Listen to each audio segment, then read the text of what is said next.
для детей, для взрослых, для того, чтобы приобщить наших детей, наших людей к нашим праздникам, а не к Новому году. Сегодня мы постарались по максимуму сделать все масштабно. Мы организовали спортивные мероприятия, мы организовали такую редкость, как стрельбу из лука и катание на лошадях для детей, для взрослых бесплатно. У нас бесплатные угощения сладкие для детей.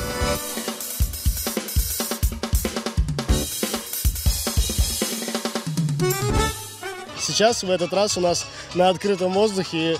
Это еще позитивнее, еще лучше, мне кажется. И атмосфера вообще другая. Собрали всех людей сегодня. Может быть, я думаю, что еще дойдут люди, многие, отвлекутся от своих проблем, от своих домашних дел. Ну и придут праздновать все вместе вот этот прекрасный праздник, посвященный Курбан-Байрам. Саунас, что организовали праздник для детей, организовали бесплатные деткам подарки, развлечения.